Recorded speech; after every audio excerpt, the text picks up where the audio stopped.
some guys, it was nothing for them physically yesterday, and then today we had a normal kind of 2 day before game practice. It's going to be the hardest practice that we'll have, leading into the game. So I think we got a lot done today.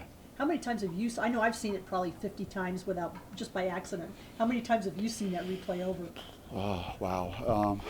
When I wasn't responding to a text message or someone calling me, between Saturday and Sunday, it was quite a bit. I obviously watched Colorado and UCLA on Sunday, watched our game with UCLA as well, our first matchup. So I got a chance to, get a lot of that done. But yeah, my house, we watched it. There was one that was great that had the Titanic music, and I enjoyed that one the most, I think, of any that I saw.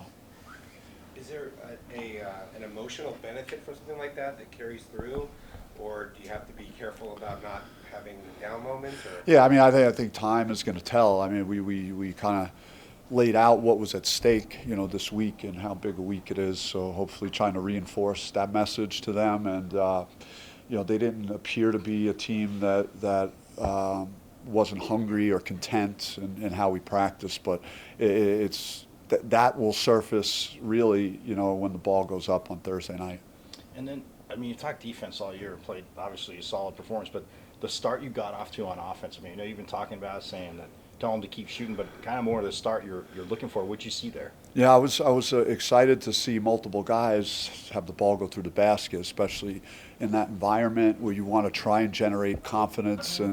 And we knew that, the 60s was not going to be good enough against a team as potent on offense as Arizona is. And so to see DJ make shot early, Dez hit a couple, Warren just, we had, really, got us off to a good start scoring the basketball. And I thought our bench was awesome with the way Jemiah Neal played. It was his best game as a Sun Devil, and I think Gaffney was really good too. On defense, had a big time putback, hit a couple of big threes.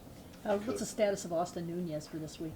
Austin's still going through the protocol, and it's too early to rule him in, to say he's in or rule him out. But he's he's working as hard as he can. It's not as cut and dry as like some other injury stuff that you go through, so you're kind of treading lightly. So he's did more today than he did yesterday, and we'll just continue to progress him.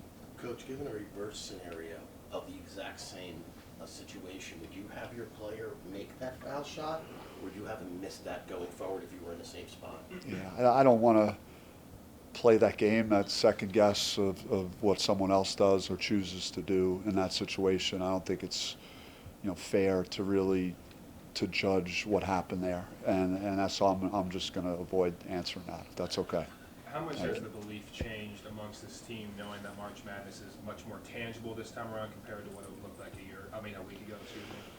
Yeah, we have never been deterred. I mean, we had a bad, poor stretch where we lost to some good teams here with the LAs, and then couldn't get it done in overtime at Washington, and ran into a good Washington State team. So we caught a tough stretch there, and then the Colorado loss was a tough one, but they're a good team. Our league isn't appropriately respected, in my opinion, and you could go ask a couple of SEC teams how good Colorado is, for example. But we feel like we were doing well the whole way. People threw us off the bubble immediately and stuff, which is fine, and we just keep plugging along and keep trying to attack all these games. And obviously having these two games as far as strength of schedule, furthering your cause is huge, as opposed to maybe like in Oregon that's got two weaker teams. You can really, state your case. Yeah, I mean, it's back-to-back two top 10 teams. It's certainly a big ask. UCLA's undefeated at home, and they're terrific. They're a veteran team. They're experienced. They have clutch guys, Jaquez and Tiger that can make shots. They're very well coached. They're so they check a lot of boxes. They're an elite team, and we have our work cut out for us Thursday night. But you're right. It's we talk about these as opportunities. Their chances to dramatically change our season in a couple hours.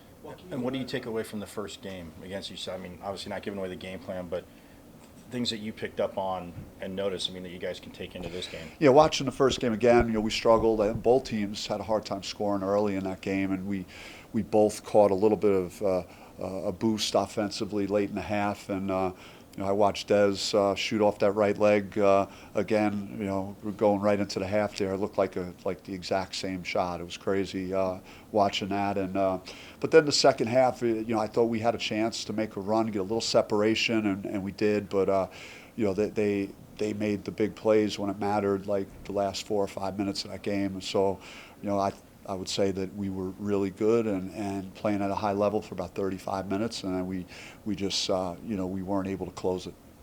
Can you recall a game like U of A this weekend that had that much excitement all the way through? It was one of the best games that I've been a part of, like as a coach, just in terms of quality of play. And that's why this morning I on my radio show I equated it to felt like an Elite 8 type of game, and I've been in those games as a player, and it just had all the classic playmaking, the athleticism. We had to pick our poison out there because they have elite big men in the paint and guys who were making shots. So it was just a treacherous game to navigate, but it was such a great feeling as a competitor and to be a part of a game that was that special. It's probably in my top 5 moments of anything, playing and coaching. Bobby, have you asked Des why he goes off the right foot for this?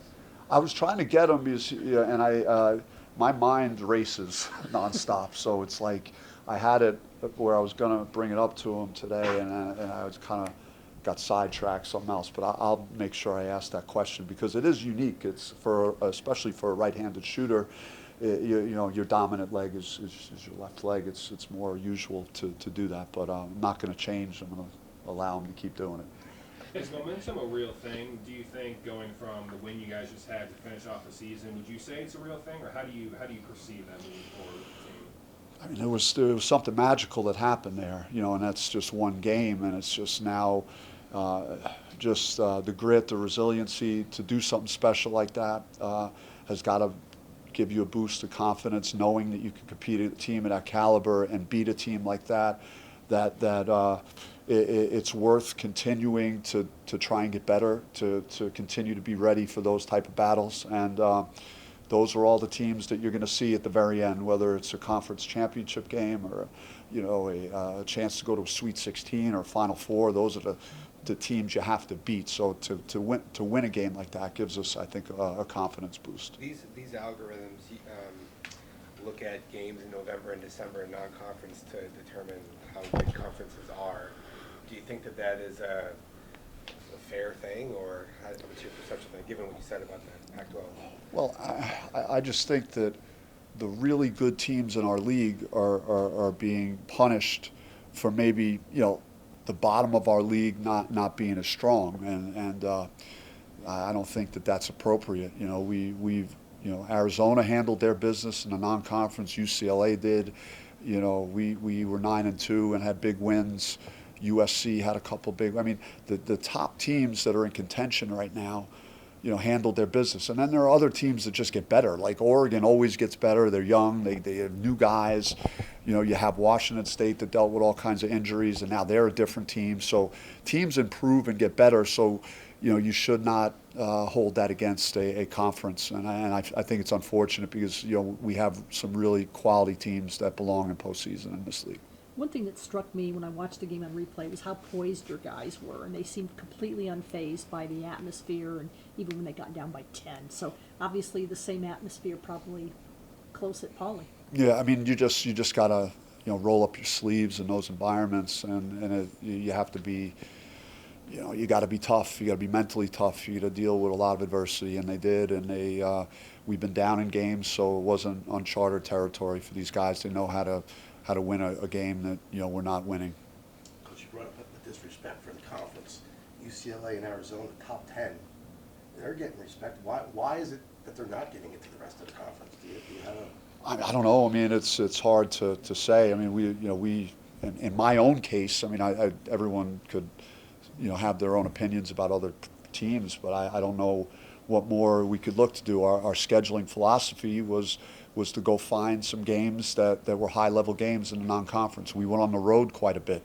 You know, we lost the quad four in our third game, but it was our first game, you know, without Marcus Bagley, and we're on the road, you know. So, you know, chances are things like that can happen in a road game. But we have quality wins against really good teams on neutral courts and on the road. We have a ton of road victories.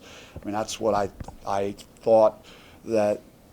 And again, I'm not in a committee room. I'm just talking about projected bracketology and our metrics. So, not sure why. Can't answer that.